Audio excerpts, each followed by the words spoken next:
Okay, so this is just one slide. I don't have other slides.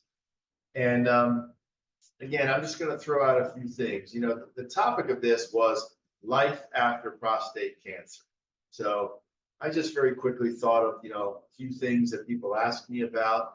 Obviously, we're talking about the dreaded side effects that everyone knows about, erections and incontinence. But let's just kind of go through a few more things, and then we'll see if we have a few questions. And if we do, we do, and if we don't, we don't. So first of all, I've already touched upon what I've already talked about here, okay, which is the idea of,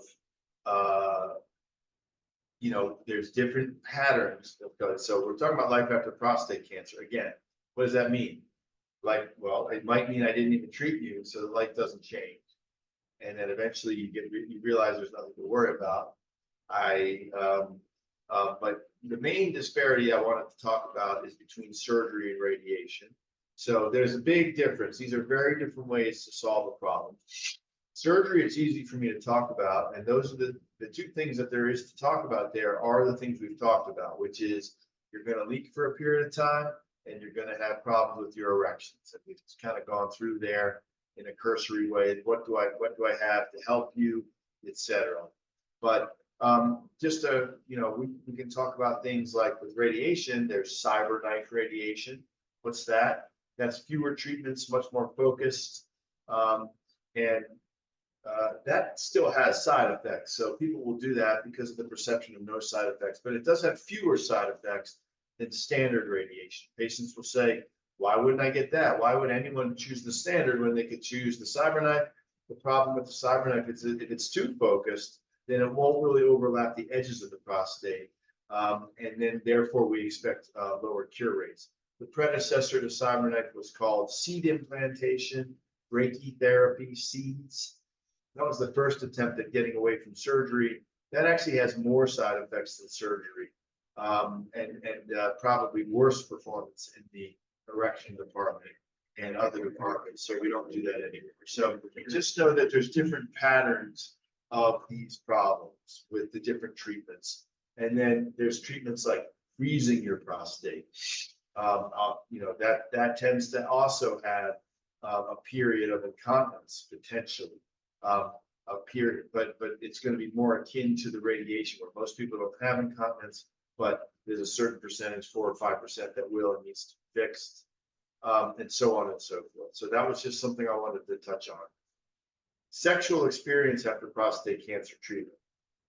Main thing I want to point out is practically every prostate cancer treatment is going to be in a situation where you're not going to ejaculate semen afterwards. For surgery, that's because of the fact that you're just not going to eject. We remove the structures that make semen. Those are called seminal vesicles. And with radiation, you radiated those. So that's unfortunately, even if we get your erections back, you're not likely to have a lot of semen shooting out. That's something I'd want to say. People after surgery will say that sometimes their orgasm feels a little different. Many of them say it feels better. Some of them say it's not. No one says it's not good. So that's something I like to point out. There's no reason to think you'll have a numb penis or you won't feel your penis. That's not a part of this. People sometimes will have a little discomfort when they ejaculate after radiation from the inflammation down there. So these are things that I hear in my practice, but generally the key is trying to keep your erection. And if so, it's something you're going to want to use and have fun with. People talk about, what if I recur? Well, that's more of a prostate cancer discussion, but it does have implications here in the following way. So I included it here because, what if I recur is really, what if I need more treatment? The number one treatment that might happen, let's say after surgery, is radiation. And again, the fact of the matter is that doesn't commonly have a lot of side effects during the treatment, but it very commonly will have side effects of maybe things down the line of like blood in your urine. It'll have the side effects potentially of incontinence. And we talked about how when you do have incontinence in that regard, it's commonly a situation where it's more severe incontinence and we're having to do a sphincter. The other thing about what if I recur that I wanted to point out is the concept of hormone therapy. So most patients with prostate cancer don't need hormone therapy. Patients that undergo radiation these days commonly are given a 6-month or a 2-year course of hormone therapy because it's felt that it makes the radiation therapy work better. That's why a lot of people choose surgery, because then it adds to the side effects. But what hormone therapy does is it causes your testosterone to go to zero. And so there you'll have no interest in sex, that kind of thing. Okay, so if you recur and you need radiation, you're going to go through a period of no testosterone, and you're not going to want necessarily any, you're not going to want to have erections. If you recur and you need hormone therapy, it's going to cause you to lose your erections. Sometimes, if it's metastatic cancer, you'll have to stay on the hormone therapy. So that's unfortunately what might happen if you recur. But most of our discussion so far, it has to do with the initial treatment. There's been a lot of talk in the past about prostate cancer treatment, and then people that lose their libido, they don't really want to have sex anymore, and it caused all these studies to say, does just having prostate cancer treatment make your testosterone go down? And the answer is no, but your mood makes your testosterone go down.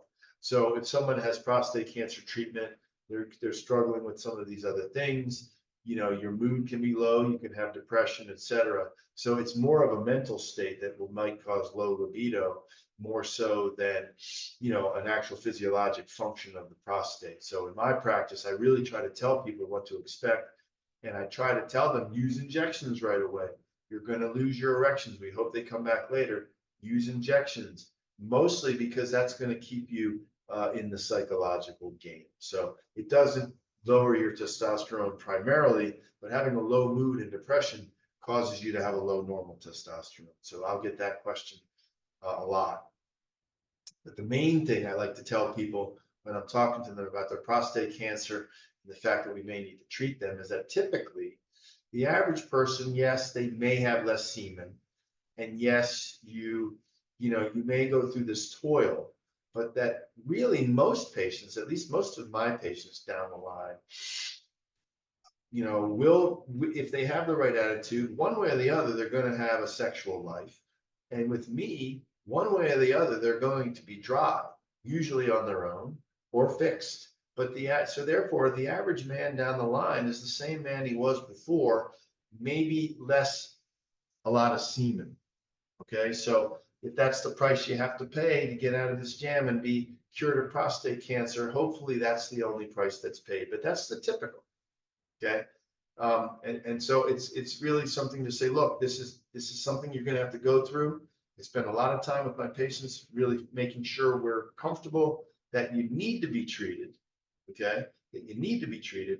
And then if you need to be treated, you have to look at it like, all right, just tell me what's going to come with this and help me with this. And that's what I try to do for people. And then lastly, alternative incontinence remedies. Well, we kind of talked about those before on that one slide. I didn't realize I'd hit that, like clamps, condom catheters, Duraspheres. There's all kinds of weird devices that you'll find on the internet for that. And the reality is I know it's hard for patients to say, look, I already had this surgery and now you're telling me I'm unlucky, I'm in that 5%. And a lot of them are very reticent to have another operation because they're worried that something bad might happen. But I always tell patients, there's no reason to live with this incontinence. There's just no reason to have that on your list. And hopefully they then, through talks like this or going on my website, they see it's not a big deal to be fixed and they get fixed. But I'm not a big believer in these alternative things just because I don't think, I guess I'm projecting my own viewpoint on it, but there's just no reason to live with a clamp on your penis all the time. We have procedures to just fix that and take it off your list. So I tend to be more of a fan there. So that's kind of just some extra content that we have here. And this would be a good time if you have questions. I'll just keep answering them. So let me see what we have so far. So the first one that was in the other talk was, does wave therapy work? What is wave therapy? Wave therapy is I'm going to call it shockwave therapy. So there is this concept with the understanding that erectile dysfunction is a vascular problem, which is our understanding now, of if you took the same technology that we might use to bust up kidney stones in your kidneys, okay? If we did that, and maybe we could break up the calcifications or atherosclerosis in the arteries in your penis that are making it harder for you to regain function. Or maybe just the shock waves themselves will create some kind of trauma that promotes new blood vessels to form. And that's the theory there. The issue with shockwave treatment is that the data just simply doesn't support that it works very well. It burst onto the scene because there were a couple reasonable studies, and now they're pretty old studies. They might be 10 years old or more, that showed that they did seem to have some effect on erections, but only in men that basically could already get them, frankly, on their own with Viagra. So, in my opinion, what I'm seeing, okay, is a situation of I'll see a patient, and I used to offer this, and then I almost got a machine, but I think the luster has come off of it a bit as the radio ads have come away. But if you've had a treatment for prostate cancer, it's not going to help you. The only studies that ever showed anything, again, were people that said, I can get a good erection with Viagra. And to them, that's a psychological hit to them. I have to take Viagra. I'm weak. I'm not a man. And if someone can provide me with some, snake oil remedy that will allow me to do this on my own, I'll do it. But it's very expensive. It's not covered by insurance. And unfortunately, there's all these clinics that have popped up because it's so lucrative. And everybody is desperate for, I want to be fixed. I don't want to take Viagra. I view it as, Viagra's super cheap now. It's unbelievably cheap. You're going to have to pay $3,000 to $6,000 to have this shockwave treatment with minimal results. And so I think if I'm really helping my patients, I'm going to say, if you are someone that already gets erections with Viagra, just take the Viagra. I sell it for $1 a pill in my office. It's cheap. It's simple. And so I'm not a huge fan of the wave therapy.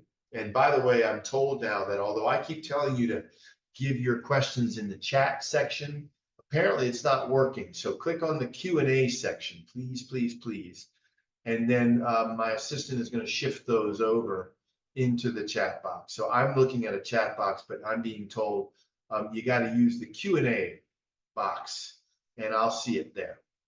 Next question says, it's asking about PSA. It's asking, and I'll just answer it here. But again, I'm gonna recommend to this person to go watch my webinar on prostate cancer screening, because that was a much needed webinar to explain what's going on. Someone is asking, why would their level go up and back down?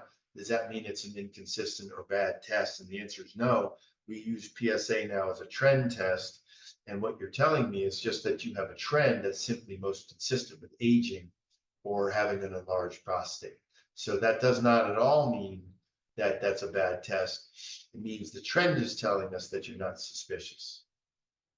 Next question says, I got a semi-erection a month ago after I did a prostatectomy in early October, okay? And this person still is dealing with some incontinence. So early October, I'm usually going to tell patients that at the end of the day, I'm hoping your incontinence goes away in 2 or 3 months. So that person is still going to get dry probably, but they're having a semi-erection already. That's an awesome result. They're asking, is this typical? No, that's not typical. You're probably a little slightly, well, it's, you're slightly below average, or you're almost there. They're not saying how much they're leaking in terms of continence, but in terms of saying I'm already getting a semi-erection, that is awesome. That means you're likely, it's going to get better and better and better. You're likely to have success. So I would be viewing that as excellent.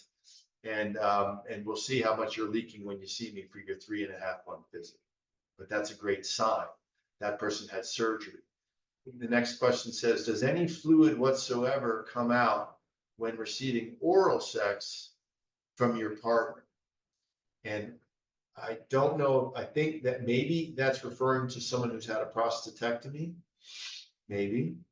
So I'm just going to try to answer that generally. If a man's had a prostatectomy, first of all, there's this stuff that people call pre-cum, there's a little lubrication that comes out before you ejaculate. That still comes out after you've had a prostatectomy. Those are different glands. Those are called Cowper's glands. They're actually right near that sphincter muscle that we spare. So that comes out just like it did before. When you have an orgasm after a prostatectomy, it's not uncommon, especially early on, for you to actually shoot a few drops of urine. So it could be a little bit of urine. Now, what I can tell you, though, in terms of the gross factor is urine is perfectly sterile. Most people don't know that. Urine is sterile. There's no bacteria in urine. That is, so if that's any penance in terms of whoever's giving you oral sex, that's what you'd want to say. But the fluid that can come out is that pre-cum stuff. A lot of people will shoot a little of that out.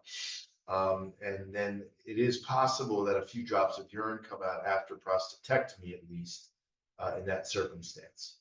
And the next question is actually a great question. Can you have an orgasm without having an erection? And the answer is absolutely yes. The system and the nerves that regulate orgasm are completely different than those that regulate erection. So absolutely. And a lot of people will tell me, I don't have great erections, but I'm good. I don't want to do injections. I don't want to do any of that, because they're still able to masturbate or get that from a partner, and they're still able to have fun. So the answer is absolutely, you can still have an orgasm. Now, if you're having orgasms, is that a great sign that you're going to get your erections back? No, they're mutually exclusive. Getting a partial semi is, even if it's just tiny, if you're noticing that all of a sudden, that's a good sign about erections. The next question says, and keep them coming if you have them, but this is great. This is the part I enjoy. I saw on one of the slides that it said 9 months to a year that you might get your erections back. And I wonder if that was, on one of these slides or if it was on my website. It says, so if it doesn't come back, when do you start injections and when do you go to the implant? Okay.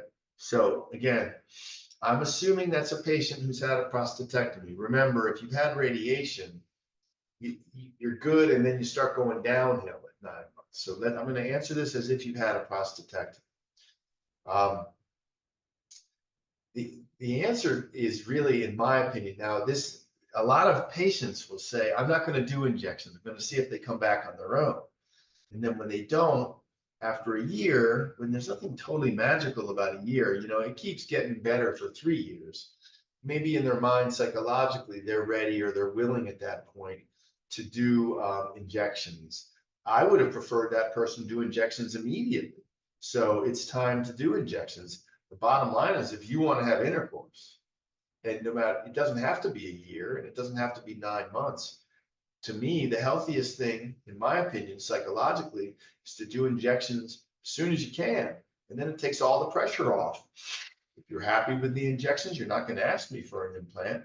In my practice, I'm going to say, I want you to try injections. I want you to at least try them, because I know that a lot of patients will stop right there and be happy. So therefore, I know that I don't need to talk them into an implant. Why do surgery if you're going to be happy with that? But I want to at least see that. It's a test of the motivation. And it's a test to say, look, let's face it,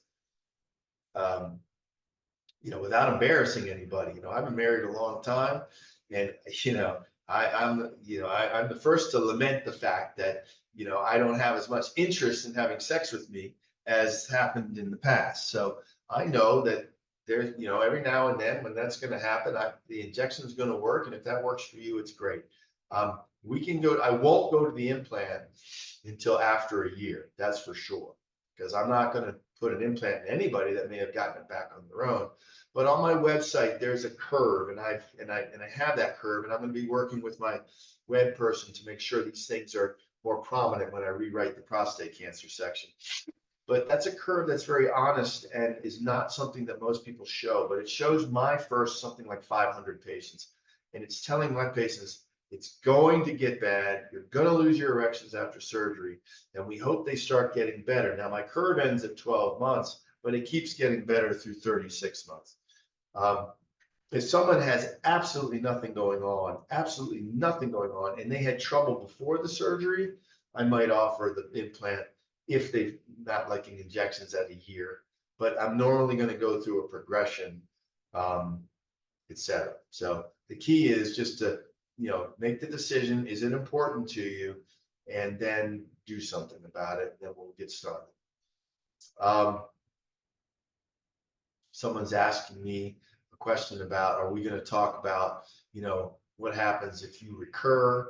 What happens if your PSA is really low but not zero? That's going to be in my prostate cancer talk later. That's a long talk, but I want to answer every question here. If a patient's PSA, it has to do with when did it ever go to zero? If it never went to zero, how fast is it rising afterwards? And what is done for that is every bit to do with what's the pattern of when did it start becoming detectable, and then how quickly does it rise? But let's try to make sure that I cover that when we talk about prostate cancer and prostate cancer treatment. So I'll make sure I cover that one in more detail then. Although I think I do have an essay on my website about detectable PSA after prostatectomy. I'm sure it's older, it probably needs to be written slightly. But if you go to that website and you look for that somewhere, I think you're going to find a discussion of that somewhere. If not, I'll make sure it's there. Next one is, at what point do you decide to get the implant? And if you do get an implant, can you remove it at a later date? Okay, so with much of what I do, if you were to look at my talk about a large prostate or erectile dysfunction or whatever, my style tends to always be to keep trying things in a progressive manner until we fix your problem and make you happy. In regards to erectile dysfunction, of course, we're going to try pills. And if that's not the answer, in my practice, I'm going to really try to say shots is the next thing. And then if that's not the answer, that the patient I just saw last week, that patient's been on shots for over 10 years. He's very happy. His wife is extremely supportive, but he's just now had to increase his dose over and over and over again until now it's almost to the point where it's not going to work. Well, that's a great time for him to move over. But you don't have to be that person. I've had people that have said, I've done shots a couple of times and I'm just here to tell you, I just can't do it. It's just not going to work for me. And that's good enough for me. So in terms of when can we talk about an implant? It's really when you're ready to say nothing else is working. But I'm not going to put an implant in someone that has partial erections. And that's because the implant is a one-way street. Once I kind of, set things up to do an implant, you're now not going to have any of your own erectile dysfunction. Even injections aren't going erectile function. Even injections aren't going to work. So can you remove it at a later date? Of course, I can remove it, but no one's going to ask me to remove it, even if you don't use it. Even if you become sexually inactive, no, it's not going to bother you. You're not going to care that it's there. So I've never had anyone ask to have it removed. It tends to be removed if it doesn't work. So that's worth talking about here.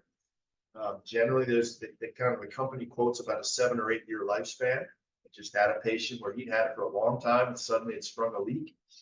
And I had to go remove that one and replace that. And unfortunately, every now and then there'll be somebody who gets an infection and that person has to see me immediately. These days, we know we can remove it and wash it all out and put in a temporary thing and then put it back in. But in terms of just removing it because you changed your mind or now you're not active, the answer is I could do it, but you wouldn't ask me.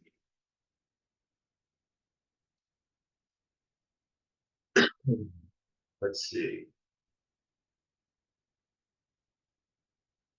So now, let's see, I'm using the wrong button here, so I don't want to miss any here. Okay, let's do it this way. And just as a reminder, use the Q&A, and I'm going to get to this right here. Okay, so what is the approach to incontinence treatment when leakage occurs during sex or at climax? And we've talked about that, or when running or doing other exercises. And that's a great question. What that probably means for that patient is that patient is not necessarily wearing pads all the time, but it's just leaking at times that's affecting his quality of life. Okay, so that's a runner, or they're working out. No one wants to leak when they have sex, and that the reason that happens, by the way, is because your spinal cord is going to tell the system to clamp down and relax, and the bladder, it's like a cannon. It's telling the breech to close, so it's telling the bladder to kind of squeeze closed, and that can pump some urine out. We could try that drug I mentioned, imipramine. It probably won't work for that patient, and I've had plenty of those patients ask me for a sling, which will work under that circumstance. So again, we might try that old antidepressant because it's not severe incontinence, but the reality is there's no degree of incontinence that's going to preclude me from offering someone a sling. It's all just a matter of if you're bothered by it. There's too much incontinence for a sling, but to me, there's not too little incontinence. I recently had someone, and I think he might actually be the video that's on my prostatectomy page. And he had a tiny bit of incontinence, and it really wasn't much, but it bothered him. He said, I might want a sling. He tried the imipramine because it was such a small amount and it worked. So, but that person asking me that question is probably going to need a sling if they want that problem solved. That's a good thing to point out. Is it ever too late to seek treatment for erectile dysfunction after a prostatectomy? That person had surgery in 2007. The answer is absolutely not. I hope that that's because something's changed in your life. Maybe you got a new partner. Maybe you're trying to rekindle that. But no, it's never too late to do that. Now, if you haven't had an erection since 2007, we may start with pills, but we're only going to sell you one bottle because I don't think that's going to be the answer. But no, it is absolutely never too late. And that's something I see a lot where they say, you know what, I'm 81 or I'm 78. I shouldn't be asking these questions. And the answer is no. If you have someone that wants to do this with you and it's going to make you happy, it's never too late to ask that question nor be treated. Next is, when do I start injections to get the blood flow going? Well, again, I want to make sure we're clear. I'm not going to tell people to do injections because I think that penile rehabilitation is going to work. Okay? I tell patients, if we're talking about a prostatectomy here, and if we're talking about anyone who has erectile dysfunction, the answer is you do injections, but pills don't work. It's that simple. If I see a guy who has had a prostatectomy, I'm usually not even going to ask him if the pills work in 3 months. I already know that it's probably not good enough. To me, at the 3.5 month visit, I'm going to ask, would you like to do injections? And again, it's just a function of how motivated that person is. But I don't usually start injections immediately because I just don't think anyone's really necessarily psychologically looking to dive right back into sex right after a prostatectomy. And then if they're still leaking in the first couple of months, it's not the highest priority. And a lot of patients will say before I do the surgery, they're not that interested in talking about erections because right now they just need to be cured and have this off their mind and they don't want to leak. But I usually encourage people to get greedy and try to get your whole life back afterwards. And so the answer to the question is we start injections as soon as you're willing to do them. Do I recommend seeking physical therapy for pelvic floor assistance and coaching? The answer to that question in my practice is sometimes. Okay, so I think there is every practice pattern is different. Okay, I tend to have a practice pattern, and I'm by far the rare person, it's someone who's as experienced as me, where I tend to see my patients back personally afterwards. I now have an awesome nurse practitioner who helps me, but she's going to do things exactly the way I want her to do them. When I take out someone's catheter after a prostatectomy, I'm able to determine those people that can squeeze their sphincter properly and those that don't know what I'm talking about. And I try to get through to them, and I try to have them learn. It's a bit astounding, but there are some people that just don't know how to squeeze the muscle to stop urinating. It's not something that I injure in a robotic prostatectomy. So I'm going to try to get through to them. But if I see someone at 3.5 months, and they just still are doing it absolutely not the way I wanted them to do it, I actually will give them another coaching session to see. But if they still just say, I can't stop my urine flow, I just don't know how to do it. For me, I send people to a physical therapist because I just need help getting through to this person so their brain knows what their sphincter is. The problem, though, is that those physical therapists are not really going to know really what's the best thing to coach you. So they'll start having you do all these weird physical exercises. As long as you can stop your urine stream, what I'm going to say is what I have found works is not doing like 20 in a row of some exercise or not doing some pelvic thrust or all that. That doesn't help you. What I have found is what helps you is knowing what your sphincter is and then squeezing it for 3 seconds before you do those activities that cause you to leak. It's not going to get you dry. So in the physical therapy world, there's this religion that thinks that gets you dry. You will get dry when your bladder wakes up and puckers. So for me, I want you to know how to hold that sphincter muscle as crutches until your bladder wakes up. And if you still are leaking at 1 year, that meant your bladder never completely woke up. You just got unlucky. And so there are people that I send, but normally it's at the 4-month, 5-month point. And it's after I've done my best myself to be your physical therapist. If you go to a major institution, it's a big moneymaker. They've got their own physical therapists and the nurse practitioners. So it's kind of sometimes a part of every patient gets that treatment. I find that the vast minority in my hands need that treatment because I try to help them myself. The next question is, may I please elaborate on the type of operation that can help with incontinence after prostate surgery? So yeah, you did miss this. And here it would be a shame if I didn't refer you to an incontinence webinar on my website at dcurology.net. The short answer to that is the 2 procedures are generally called a male sling and a artificial sphincter. I'm aware that there's collagen injections, they don't work. So those are the 2 things that I offer. There's not just one company, Boston Scientific, by the way, but they have 95% of the market share. So I'm not really talking about the products from other companies. I don't prefer them. So the answer to that incontinence is a male sling if you leak only a pad or 2 or even less, and an artificial sphincter if you leak more than that. Both are very simple outpatient procedures. This patient says, why do I have extreme urgency as soon as I get home, to the point that sometimes I can't even make it to the bathroom, and there's only mild urgency at other times? That's purely psychological. So they actually, it's almost like, in general, that's purely psychological. It's because you have to go, and it's like Pavlov's dogs. There's women that will say when they hear their keys to their door jingling, all of a sudden they have to go terribly and they urinate on themselves at their front door.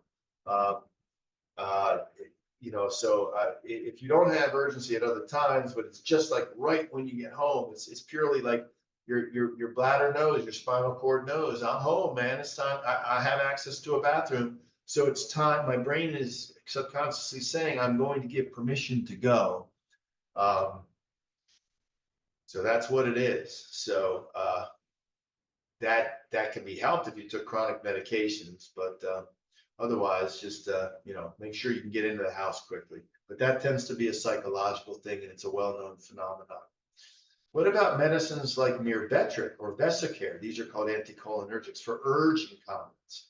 So urge incontinence, let's talk about that. So far, what we've been talking about here, because we've been talking about incontinence after prostate cancer treatments, but that's a great question. I'm glad you brought it up, because the main incontinence that might happen, let's say after radiation, actually isn't the type where it holds your bladder open, but it might be from irritation to your bladder from the radiation such that it's overactive. And if it's overactive enough, it's like the previous question where once that bladder decides to completely squeeze on its own, you will not be able to hold that for long. You better figure out, find a tree, get the bottle in your car, or get in there and go to the bathroom. If you're, a woman, unfortunately, they just don't feel comfortable sometimes just jumping out of the car. But those medicines, Myrbetriq and Desicare, are absolutely go-to medicines for frequency and urgency. So we talk about pros and cons. My go-to medicine these days is Desicare. If I have an older patient with neurologic problems, the one actually with the fewest interactions cognitively is called Sanctura. Now, these are generic medicines, so they're not marketed. I am not a huge fan of Myrbetriq. I almost never use it because it's a big hassle to get with your insurance company. It doesn't work better. It's kind of billed as having fewer side effects, but the problem is it has different side effects. It tends to cause hypertension and other things. So Myrbetriq is a branded drug and it's heavily marketed. So it's what every doctor has free samples of. It's what the drug reps are going to give you free lunch. They don't give me free lunch anymore because I don't prescribe it. But it would be at the forefront of a doctor will grab that sample, it works, and say, here, try this, not knowing that it's a big headache with your insurance. I've kind of not used those medicines. Another branded one is called Centessa. I've switched people to Desicare, which is one generation before Myrbetriq. That used to be the expensive branded drug. And I just don't have a lot of people talking about side effects. But that's definitely where we start for urgent continence. We're going to have another webinar at one point talking about that and talking about, okay, we've talked about what do we do if you're having all this trouble with enlarged prostate and blockage, but what if you're just having urgency and urgent continence? The answer there is medicines like we're talking about here. And if that doesn't work, the next step up there is Botox injections or implantable nerve stimulator devices. That's something we offer. That's a different talk though. So I'm a big fan, not a lot of cons of those drugs. My big one is to use a generic, and that's called Desicare. And then the next one says, I was fortunate to never have to wear a pad after prostatectomy. And does that mean they have a better chance of getting an erection sooner? And the answer is not necessarily. I'm hoping that means if I'm the one that did your prostatectomy, I'm hoping that means that I did a good job. Although I'm the first to I always joke, if you don't have much leakage after prostatectomy, I'll take all the credit. If you have a lot of leakage, it's just all luck, but really it's still luck. It probably meant you didn't bleed much after surgery and your bladder just never sensed that something was weird here. I always call the bladder, it's like a slug. If you ever fooled with a slug when you were a kid, you go up there and fool with it, it won't move. It's not moving until it senses you're gone. The bladder's the same way. I think it's a good sign, but I'm going to burst the bubble here and say I don't necessarily. It probably means you're on the younger side of things, and the younger side of things means you do have a better chance of getting an erection sooner, but it's not correlative. I also have people that leak a fair amount that have an incredible response and get great erections. So in my experience, I'm going to say that probably one doesn't mean the other. So who does injections? Does the doctor do the injection that took out the prostate? The answer is no. You do the injections. I wouldn't want to be in your bedroom when you need that. And something tells me you wouldn't want me in your bedroom when you need that. But no, it's an injection every time you want an erection. And it sounds horrible. You're going to pull this out in front of your partner or your wife or whatever. That's not what I'm going to tell you to do. We're going to have our nurse practitioner teach you. You're going to go on my website. You're going to watch this tutorial that we have. And you're going to ramp up the dose until this is the dose, this is the sweet spot, this is what works for me. And then what I tell people to do is suck up all your medicine into the syringes and freeze them into single-use things. That way, when you think you may get some, you just say, listen, I'm gonna go to the bathroom real quick. No one knows, no one has to know. The less, you don't want to be dishonest, but you kind of also don't want to put it in people's faces. Just do it in the bathroom, come out, and you'll be like a teenager. You're ready to roll. That's how injections work. Okay. And people think they're not going to be spontaneous. Actually, if you do it right, it's more spontaneous than the pills. The pills take a while to work, and you have to, if you have to struggle with the pill, and the whole time you're worried about losing your erection, that's no good. So that's, I think, that's a misunderstanding on that questioner's part. You do the injections. We teach you how. It's no big deal. How do I feel about platelet-rich plasma? I feel about platelet-rich plasma even worse. Let's see, unfortunately, I messed this up again. Let me get back to that question. Almost there. Okay. So platelet-rich plasma would be under the, and I should have put this on the topics we will discuss, you know, alternative, not incontinence remedies, but erectile dysfunction remedies. Platelet-rich plasma, shockwave therapy, and other things, there's absolutely no data that says it worked, period, end of story. So it's not that doctors are, it's not that we're trying to foo-foo that.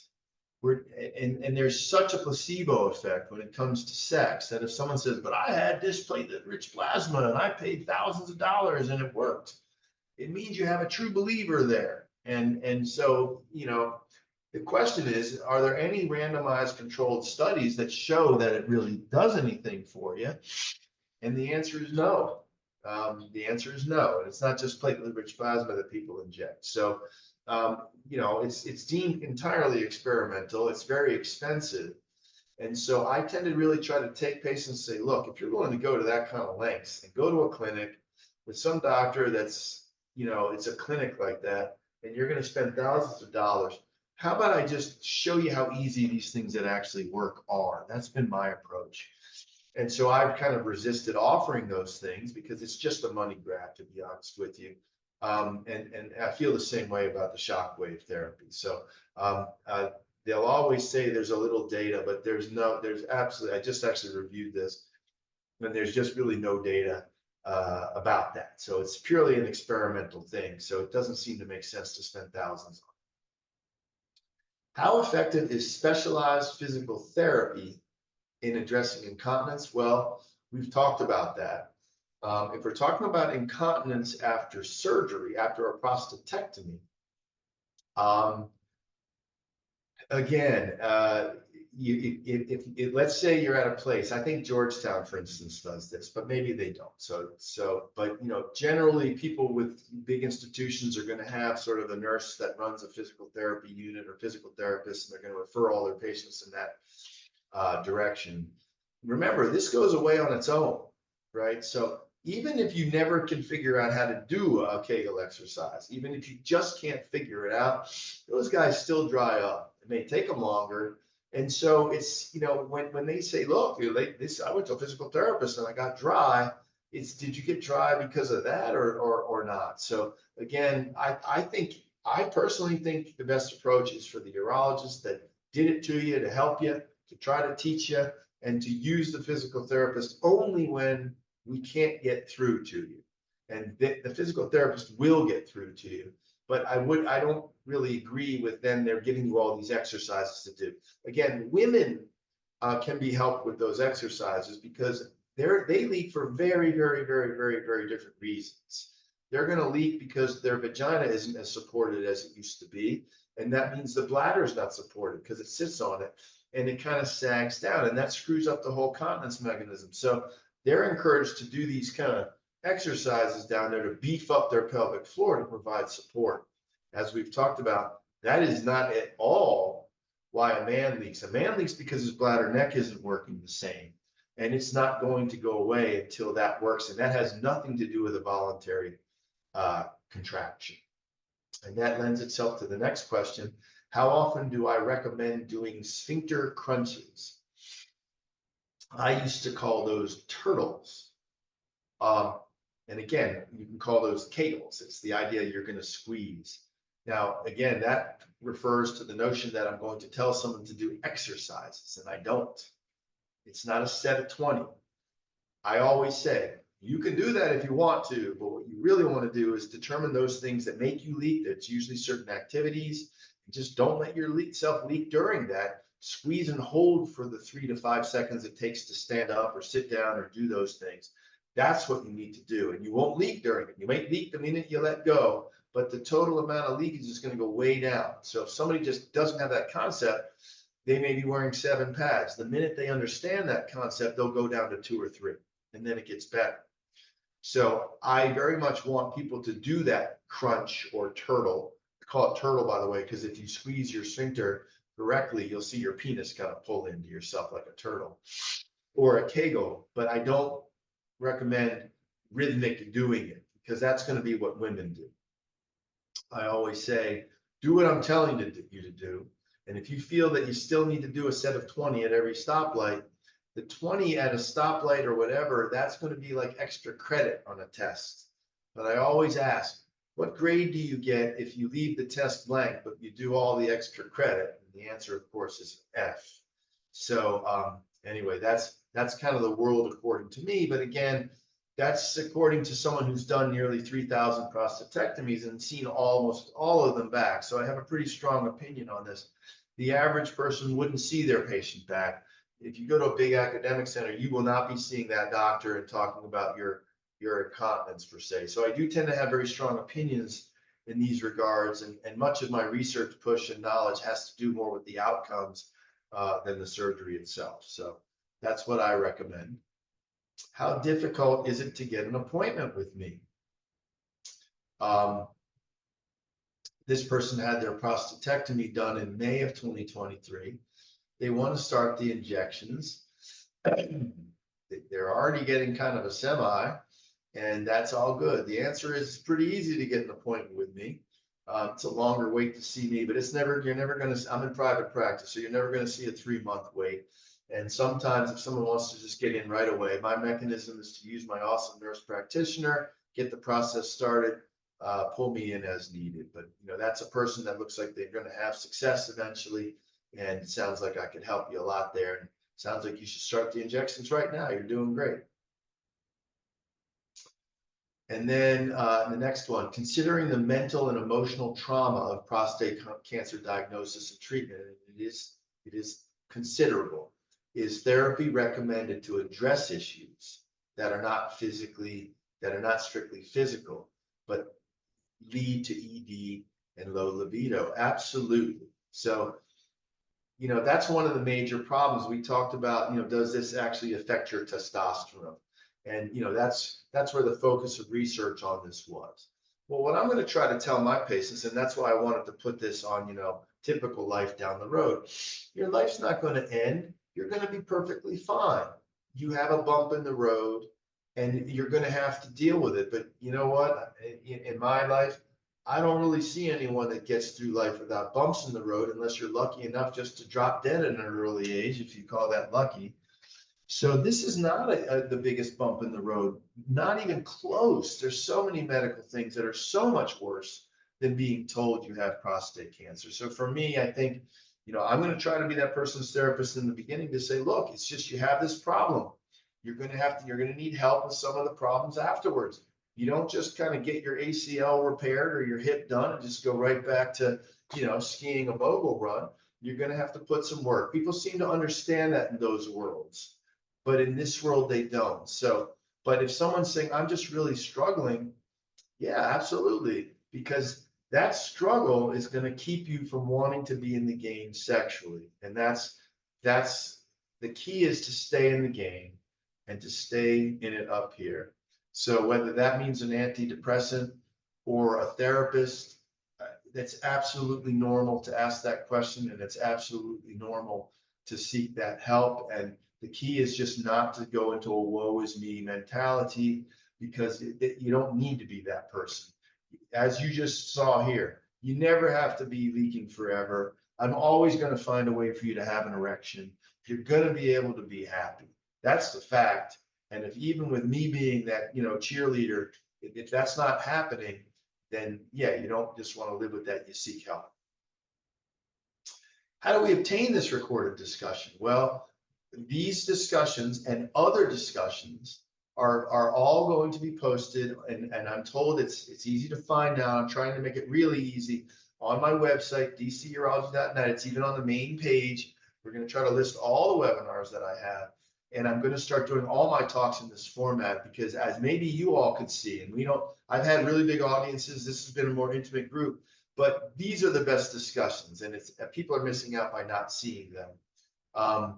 That person's in London listening, and your wife wants to hear it. I just booked a trip to London, so hope we're doing good. But the answer is all on my website, front page, dcurology.net, and this will be there. That's why I'm doing it this way.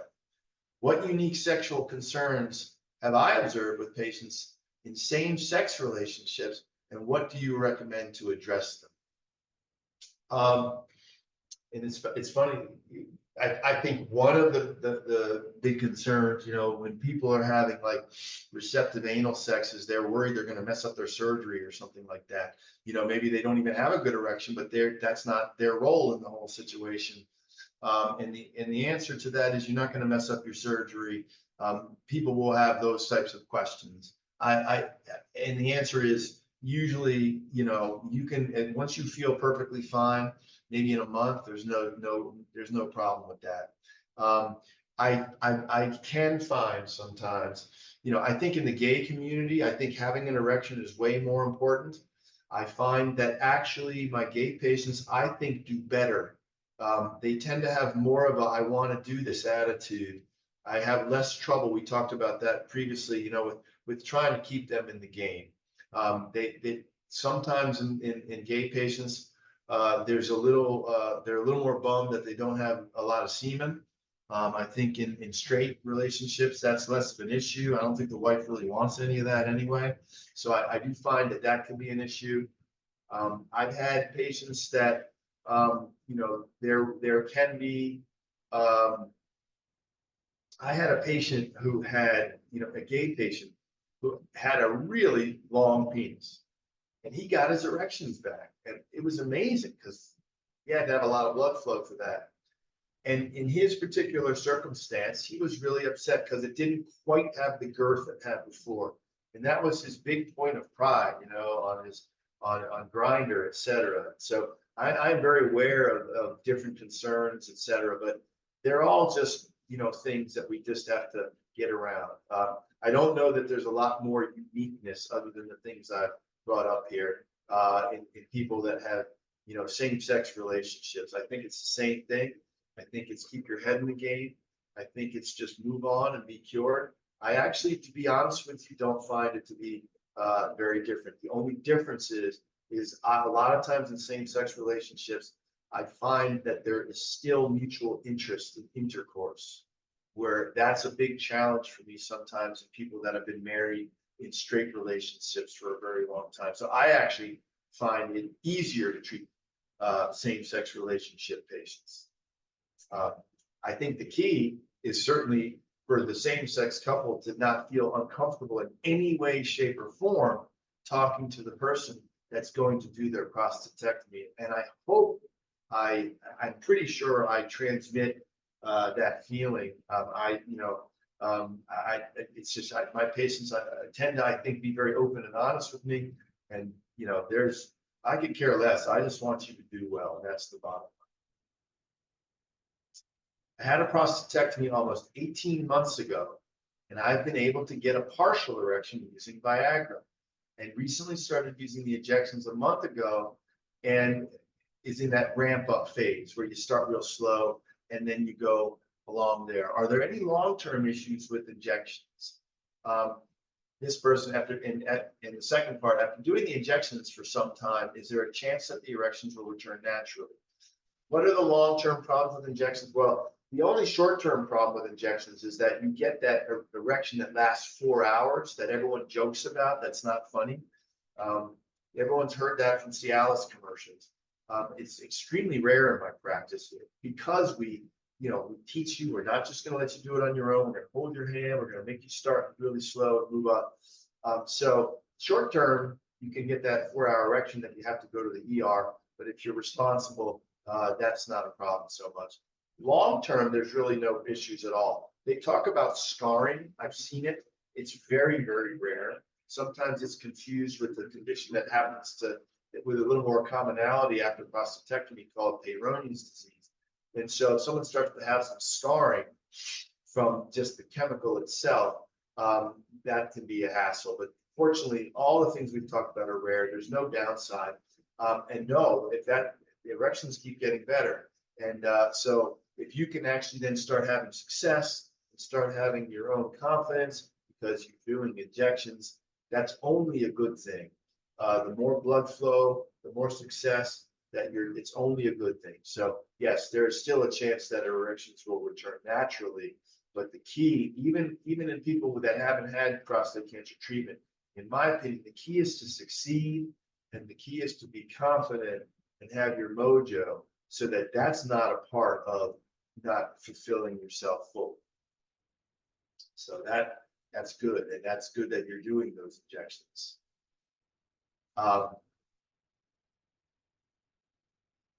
Here's just a thank you, and any advice for accessing affordable Viagra and Cialis? I don't know if that question is a plant or not, but yeah, let's talk about that. That's a good question. That's a great question. And if you've had prostate cancer treatment, Viagra and Cialis are going to be a part of your life, whether they work or they don't. I get always people going, yeah, but will I get to a point where I don't need those pills? And I always say, look, okay, you're going to take those pills like Pez candy, and we're going to get them for you super cheap. And if you get good erections and you're good on pills, you should just say, hallelujah, I'm good with pills. So no one is generally lamenting that they have to take these pills down the line, although if someone doesn't need any help, they see that as a change, and they see that as, oh, this is going to be a big sacrifice. It never is. The story of all branded drugs in America are, frankly, I'm very opinionated on this. I hope I don't offend anyone, but it's larcenous how we're allowed to be charged these prices in America, and other people aren't charged them until patents run out. And this was a big problem for me. I was doing tons and tons of prostatectomies, between 2004 and 2012, and these medicines were $50 or $60 a pill. We had to fight your insurance to get you 5 of them, and it was a big impediment. I sell these in my office currently for $1 a pill, for instance, at the maximum strength. What I don't, you can get them potentially sometimes even cheaper if you use like GoodRx or some coupon program. I recently, said I'm going to face my fears and get a physical and do all these things and get a colonoscopy and all this and tackle everything. So I recently I'd been on a very mild blood pressure drug, so I went to go get it.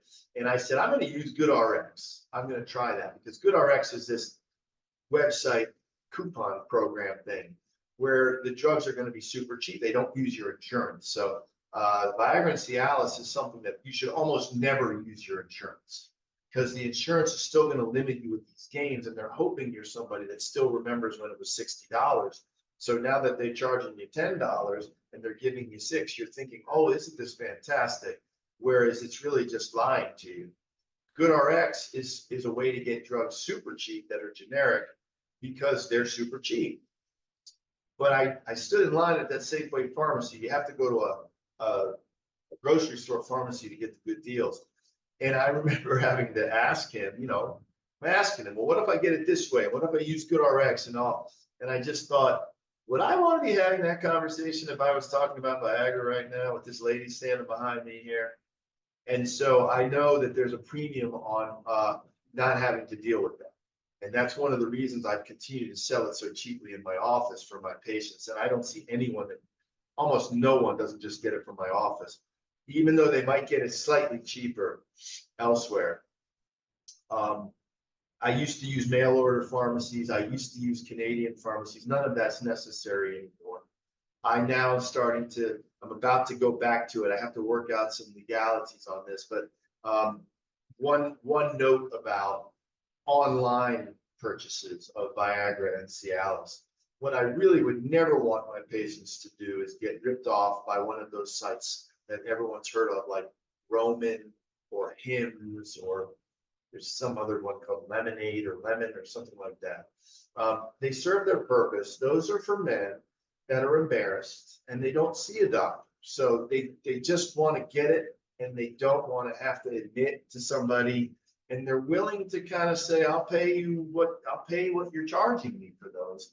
But the cost of those, and they kind of hide it by changing the doses, etc. It just tends to be on average about $10 a pill or more, or they have teaser rates and stuff. And it's just, I would never want my patients to do that. I mean, there's no reason to pay that. That's just a ripoff. We're already talking about it. So it would be a shame for my patients ever to be using those online things. If I can ever get it going, I'm going to do it for about $3 a pill, which hopefully we'll get that up and running soon. If any of you are going to see me in my office, that may not be for you. I'm actually trying to expand who gets this and say, look, we'll get it to you for $3 a pill, but you can still have access to us if you want it. Because remember, everybody who's on Viagra and Cialis, eventually it won't work. So I came up with the idea, well, why don't we get all these embarrassed guys these pills, but then they have someone to turn to instead of just being on their own when it doesn't work. So I'm very hopeful that that will be a successful venture. And I purposely said, look, I'm not going to come close to what they're doing. But $3 is still plenty, believe it or not, even with shipping to handle that. But don't get ripped off. And if you want affordable Viagra and Cialis, just, get it from me when you see me, or you do a telemedicine visit and say, I don't want to come in. I want you to send it by GoodRx, and I'll tell you how to get it cheap. But I hate when people are still getting ripped off for that. I feel as if the insurance companies won, and we don't want them to win. So that might be, let's see, those were great questions. We got 26 questions, even from a small audience. So this was as good and as expansive a discussion as I hoped for. I think this is going to lend itself for an excellent recording that will be on my website. As I said, stay tuned. If it's a talk that I'm going to give on a topic that is not necessarily something that I'm doing with the help of a company, then it's all my slides. And so we won't have to do it in 2 different ways. But I think I'm going to do it this way from now on. And obviously, please go to my site and learn all you want and learn more. It's about urology. It's not about other things. And I hope to see you soon. I hope this was helpful for you.